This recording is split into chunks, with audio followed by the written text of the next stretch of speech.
안녕하세요. 호주의 남 시청자 여러분, 오랜만에 인사드립니다. 진짜 오랜만입니다. 한 2-3개월 만이죠. 2-3개월 동안 영상을 업로드하지 못했어요. 모르겠습니다. 뭐 여러가지 이유가 있는데, 건강상의 이유도 있고 정신적인 이유도 있고 복합적인 이유가 있었습니다. 자세하게 말하진 않을게요. 오늘 지금 가고 있는 바다에 대한 스토리가 조금 있어요. 여기에 대한 설명을 먼저 드릴게요. 이 포인트에 문어가 굉장히 많아요. 문어가 많다는 거는 문어가 먹을 수 있는 문어의 먹이 사슬에 문어 아래쪽에 있는 생명체들이 많이 있다는 얘기죠.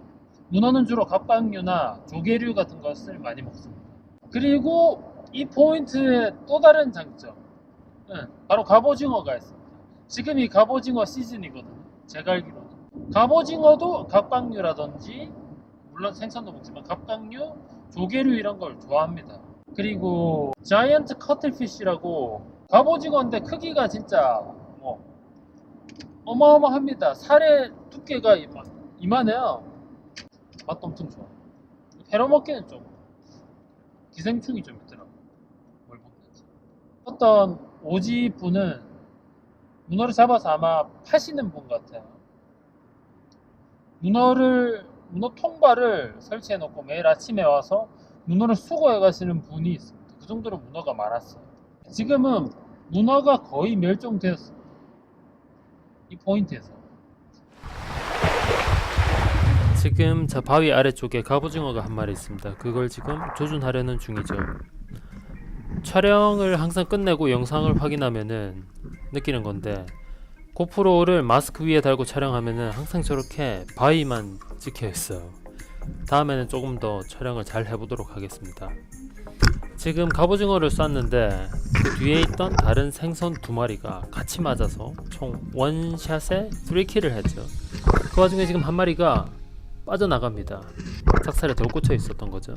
근데 저거를 2시간 물질 끝에 돌아오는 길에 기절해서 땅바닥에 떨어져 있는 거를 제가 다시 줍습니다.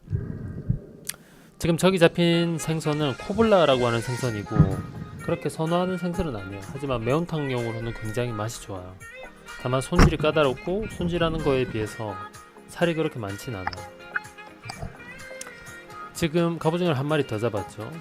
꿰미에 갑오징어를 끼는 과정에서 그 꿰미로 미간 사이를 찔러서 이케시메란 걸 시킵니다. 신경을 마비시키는 거죠. 그래서 사후경직을 더 더디게 만드는 겁니다. 갑오징어를 한 마리 더 찾았어요. 저거는 작아서 손으로 잡아보려고 했거든요. 결국 잡히진 않았어요. 결국 총으로 다시 쏘게 되죠. 갑자기 왜 더빙을 넣냐면은 그 영상을 그냥 보시는 것보다 물질이 끝난 뒤 듣는 그 무용담이 사실 더 재밌습니다.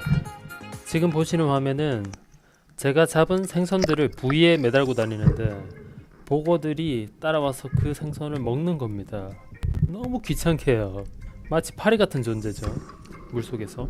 그리고 지금 보시는 화면은 괜찮은 사이즈의 갑오징어 한 마리를 찾았는데, 쐈지만 피부를 뜯고 지금 다시 도망가는 중입니다.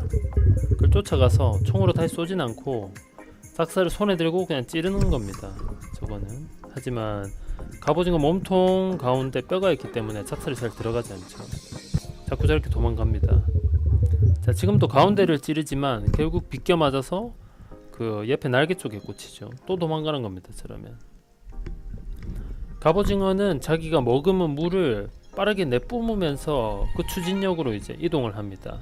그 몸통 옆에 달린 그 날개로 방향을 조절하는 거죠, 다리랑 같이.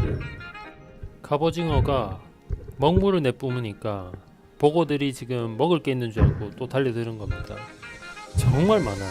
다이빙 할 때도 막 손에 치이고 얼굴에 막 부딪히기도 하고 도망가지도 않아요. 자, 다시 쫓아가서 작살로 내려 찍습니다.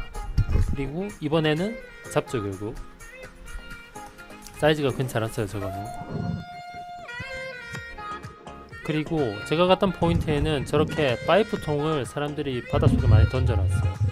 그거는 이제 문어가 살을 하고 이제 던져놓은 거죠. 그럼 나중에 찾기도 쉽고 잡기도 쉬운 거죠. 하지만 문어는 저기에는 없었어요. 확실히 문어의 개체수가 많이 줄었습니다. 하지만 그 와중에 그 문어의 흔적을 제가 발견했어요. 저기 옆에 보면 개 껍데기가 보이실 겁니다. 내려가서 확인해 보니 바위 속에 문어가 있어요. 그걸 확인하고 다시 올라옵니다. 일단 숨을 고르기 위해서 손가락으로 가르치죠. 저기 문어가 있다고.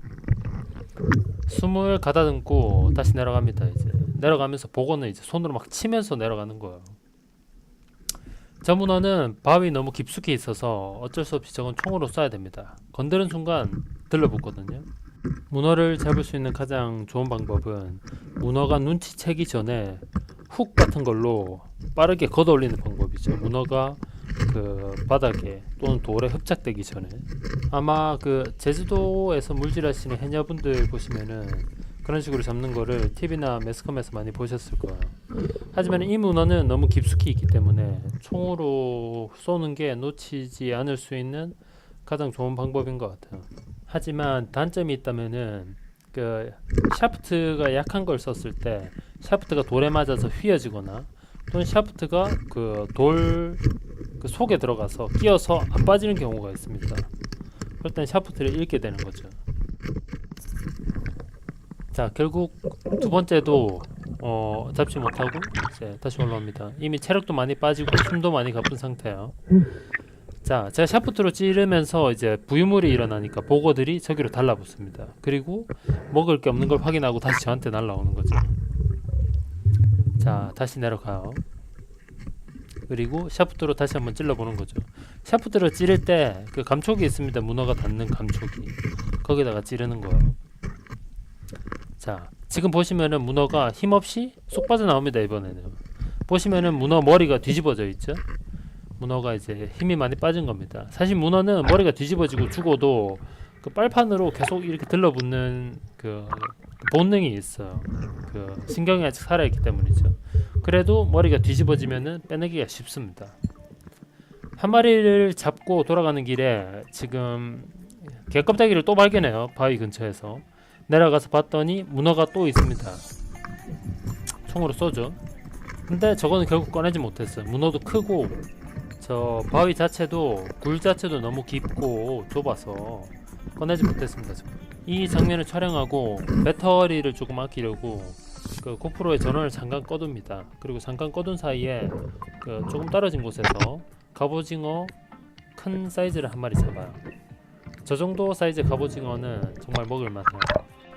그 오징어나 문어 종류도 잡았을 때 혹시 공격하냐 뭐 이런 거 물어보시는 분들도 있거든요. 근데 공격합니다. 저 다리 사이에 이빨이 있거든요. 저기 손가락이 들어가면은 손가락 물어요. 그리고 갑오징어가 사이즈가 큰 거는 손가락 들어가면 손가락 잘릴 수도 있습니다. 손가락한테 바로 작별 인사 하셔야 돼요. 그럴 때는. 그러니 잡을 때 조금 유념하셔가지고 잡으셔야 됩니다. 그리고 이제 이케시메를 시켜줍니다. 그 오징어나 문어 그 미간 사이를 찔렀을 때 그 보호색이 풀어지면서 색깔이 하얗게 변할 때가 있어요. 그거는 이케시메가 된 겁니다. 그러니까 신경마비가 된 거죠. 그리고 그 신경마비를 시키는 이유는 사후경직을 늦추기 위해서라고 말씀드렸는데 보통 이제 이런 해산물들은 죽고 시간이 조금 지나면 사후경직이라고 딱딱해지는 순간이 와요. 사후경직이 지나고 나면은 살이 물러지고 맛이 없어집니다. 그렇기 때문에 생선이고 해산물이고 이케시메를 하는 거야. 전날 결국 이제 배터리가 다 돼서 마지막 장면을 촬영하지 못했어요. 그 잡은 생선들을 들고 와서 간단한 손질만 마친 다음에 냉장고에 보관을 해놓은 상태입니다. 보시면은 갑오징어가 몸통 다리를 다 떼먹었죠. 그리고 갑오징어는 몸통 가운데 뼈가 있어요. 뼈를 빼내시는 방법은 그 머리 쪽을 압박해서 아래쪽으로 빼내시는 겁니다. 하지만은 영상에 나오는 것처럼 저렇게 하지 마세요. 저는 보여드린다고 저렇게 촬영을 한 겁니다. 저렇게 하면은 뼈에 손이 찔려서 손이 다칠 수가 있어요. 저렇게 하지 마시고, 자, 지금 보시는 것처럼 갑오징어를 뒤집어서 땅바닥에 누르세요.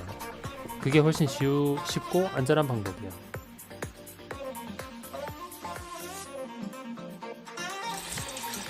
이 갑오징어의 입은 떼보면은 마치 새 부리처럼 엄청 단단해요.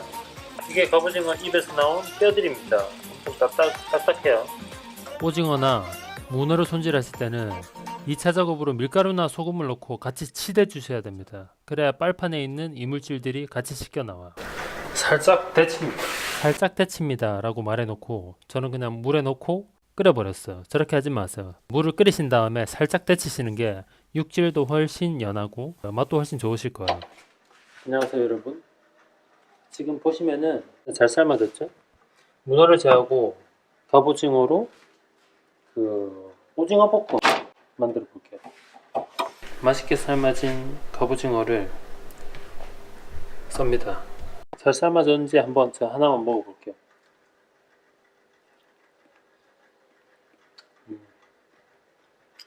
잘 삶아졌어요.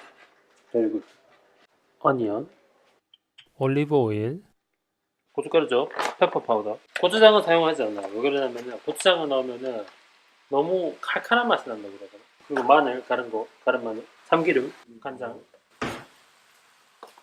조금만. 설탕이나 물엿, 초필살기, 피시 소스입니다. 그 상태로 이제 졸여주기만 하면 됩니다. 끝이에요. 간단하죠? 그리고 물을 조금 넣으시고 저 상태로 볶고 졸여주시면 됩니다. 쌤,